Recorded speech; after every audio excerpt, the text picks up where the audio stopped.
Hello friends, उम्मीद है आप लोग सब ठीक होंगे, खुश होंगे।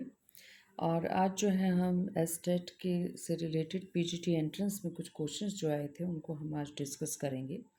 तो फर्स्ट क्वेश्चन देखिएगा, the root mean square speed of the molecule of a gas with density. Density given है, प्रेशर भी गिवन है हमें। तो डेंसिटी और प्रेशर दोनों गिवन है। तो अब हमें ये निकालना है कि हमारी जो रूट मीन स्क्वेयर स्पीड है वो क्या होगी। तो रूट मीन स्क्वेयर स्पीड का फॉर्मूला बड़ा आसान सा फॉर्मूला है, √3 RT/m। ये हमारे पास मोलिकुलर मास हो गया। थ्री थ्री कांस्टेंट है ही, आर हमारे पास जानते ही हैं आप कि यूनिवर्सल गैस कांस्टेंट है, T is the temperature of the gas. अब इस फॉर्मूले से तो हमारी यहाँ पर बात बनेगी नहीं, क्योंकि हमें दे रखी है डेंसिटी और हमें दे रखा है प्रेशर। तो आप जानते हैं इस आर टी को हम रिप्लेस करवा सकते हैं प्रेशर और वॉल्यूम से। और वॉल्यूम अगर हमें मिल जाए तो हमारे पास यहाँ पर जो है मास पर यूनिट वॉल्यूम से डेंसिटी भी बन जाएगी। तो हमने क्या किया, वी से मल्टीप्लाई और वी से डिवाइड करवा दिया है। जैसे हमने वी से मल्टीप्लाई वी से डिवाइड करवाया तो देखिएगा मास अपॉन वेलोसिटी, ये तो हमारे पास क्या हो जाएगा, दैट इज़ डेंसिटी। और ये आर टी अपॉन वी देखिए किस तरह से प्रेशर में कन्वर्ट हो जाएगा। Ideal gas equation P V is equal to R T, pressure की फॉर्म में हमें चाहिए रिजल्ट। तो वी को इस साइड ले जाएंगे तो आप जानते हैं आर टी अपॉन वी, ये जो आर टी अपॉन वी हमारा बचा हुआ है स्पेयर, इसके जगह हम पी रख सकते हैं। तो आपको अगर ये फॉर्मूला याद रहे तो यहाँ से भी आप इस फॉर्मूले को याद रख सकते हैं, दैट इज़ 3p/रो। तो पी प्रेशर है, रो डेंसिटी है। वैल्यू पुट कीजिएगा, 3 में 10⁵ ये बात हमें एटमॉस्फेरिक प्रेशर दे ही रखा है। उसके बाद डेंसिटी 1.2 दे रखी है, कैंसिल आउट कीजिए, सोल्व कीजिए and you will get the answer 5 × 10⁻² metre पर सेकेंड। और ये देखिए ऑप्शन के अंदर ये आंसर हमें गिवन है।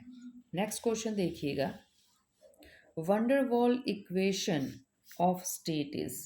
तो ये वंडरवॉल इक्वेशन जो है रियल गैसेस के ऊपर हम लगाते हैं, तो इनमें से कौन सी इक्वेशन सही है। तो यहाँ पर ए जो है वो कांस्टेंट को रिप्रेजेंट कर रहा है, बी भी एक कांस्टेंट को रिप्रेजेंट कर रहा है, वी हमारे पास वॉल्यूम है, पी प्रेशर है, आर यूनिवर्सल गैस कांस्टेंट है, टी टेम्परेचर है। नॉर्मली ये कंडीशन तब लगाई जाती है, इस तरह से रिलेशन हमारे पास तब आता है जब आपने कितना गैस ले रखा हो, n=1, यानी कि 1 मोल गैस ले रखा हो।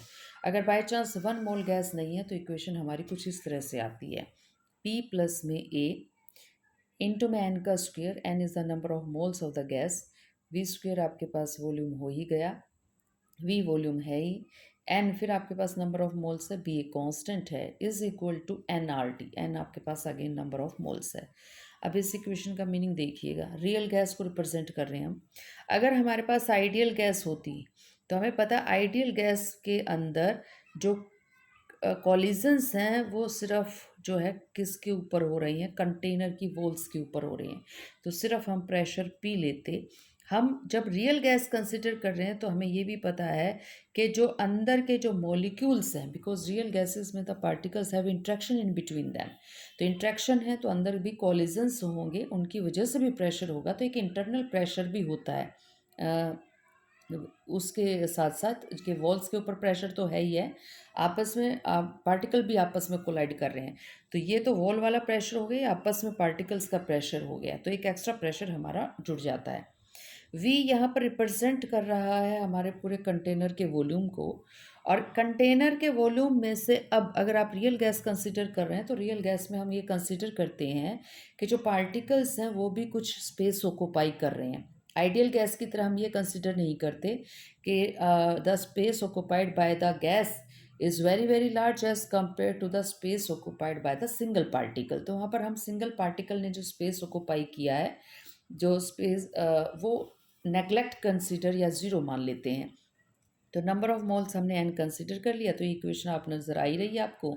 ये बन जाएगी आपकी पी प्लस में ए अपॉन वी स्क्वेयर और v minus b is equal to R T. और यहाँ पर देखिएगा कि आइडियल गैस में जो है इंट्रैक्शन नहीं मानते हम पार्टिकल्स के बीच में, तो a upon v square is equal to zero हो जाएगा। और आइडियल गैस के केस में जो है size of the particle is considered very small as compare to the volume occupied by the gas, तो बी की वैल्यू भी वहाँ पर ज़ीरो हो जाती है। तो आइडियल गैस इक्वेशन ये है आपकी P V is equal to R T. तो ये हमें चाहिए रियल गैस इक्वेशन। तो प्रेशर में कुछ ऐड हो जाएगा और वॉल्यूम में से कुछ सब्ट्रैक्ट हो जाएगा। उसके बाद देखिएगा, एक जो है हमें इक्विवेलेंट रेजिस्टेंस निकालनी है। For the circuit shown in the figure given below the equivalent resistance between the point A B is, यानी कि ए और बी वो पॉइंट सोच के देखिएगा, यहाँ आपकी बैटरी कनेक्टेड है तो आपने यूँ निकालना है। तो ये पॉइंट्स जो गिवन पॉइंट्स हैं वो बहुत इंपॉर्टेंट है, किसके कॉरस्पॉन्डिंग आप इक्विवेलेंट रेजिस्टेंस निकाल रहे हैं तो इक्विवेलेंट रेजिस्टेंस की वैल्यू जो है वो चेंज हो जाती है। तो अब यहाँ अगर हम ध्यान दें इस फिगर के अंदर, तो अब हमें ए और बी जो बाकी रेजिस्टेंस हैं उनको ए बी के साथ जो है वो लेके आना पड़ेगा। तो आप अगर इस फिगर को देखें तो 3 और 7 आपको सीरीज़ में नज़र आ रहे हैं, एक ही वायर से कनेक्टेड हैं। करंट जो है आपका डिवाइड हो नहीं रहा, तो सीरीज़ में है तो सीरीज़ में आप सीधा जो है R1 plus R2 is equal to R. तो टोटल रेजिस्टेंस ये डी पॉइंट आपका हट जाएगा, तो ए और सी के बीच में एक रेजिस्टेंस यहाँ पर हमारी ऐड हो जाएगी, 3 + 7 और ये 10 हो गई। तो ए और सी के बीच में हमने यहाँ पर एक रेजिस्टेंस 10 जो है ऐड कर दी। अब ये देखिएगा, ए से दो वायर्स हमारे पास हैं और इधर बी सी से भी आपके पास दो वायर्स आ रही हैं, तो इसका मतलब यहाँ पर करंट डिवाइड हो रहा है। करंट डिवीज़न का मतलब ये है कि यहाँ पर आपका ये पैरेलल सर्किट बन चुका है। ये रेजिस्टेंस 10 ओम की है, ये 10 ओम की है। तो जब आप इन दोनों का इक्विवेलेंट रेजिस्टेंस यानी कि इन दोनों रेजिस्टेंस को तो हटा दीजिए, इनकी जगह एक लगाना है। तो वो जो है आपका इक्विवेलेंट और रिजल्टेंट रेजिस्टेंस होगा वो आप निकालेंगे 1/10 + 1/10 इज इक्वल टू 1/R। तो आर की वैल्यू जो है वो हमारे पास पता है हमें कितनी आ जाएगी, वो हमारी आ जाएगी 5। तो ये हमारी आर की वैल्यू यहाँ से 5 आ गई। तो किया क्या था, इसको हटा दिया, इसको हटा दिया और इन दोनों की जगह ए और सी के बीच में एक रेजिस्टेंस आ गई और वो आ गई 5 ओम की।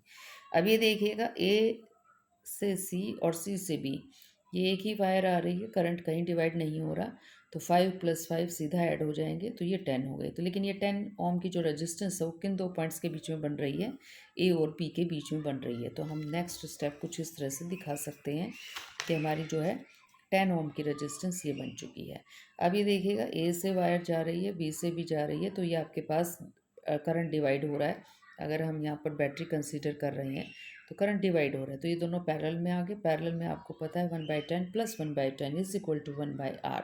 तो टोटल रेजिस्टेंस जो है हमारे पास वो कितनी आ जाएगी, 5 ओम्स। तो देखिएगा ऑप्शन में हमें गिवन है 5 ओम्स। तो ये पॉइंट जो है कौन से दो पॉइंट्स के अक्रॉस जो है हमारे बैटरी के या जो हमारी सेल के टर्मिनल्स कनेक्टेड हैं, they will decide whether the given resistances are in series or in parallel. तो आज के लिए इतना ही। Be motivated and be happy.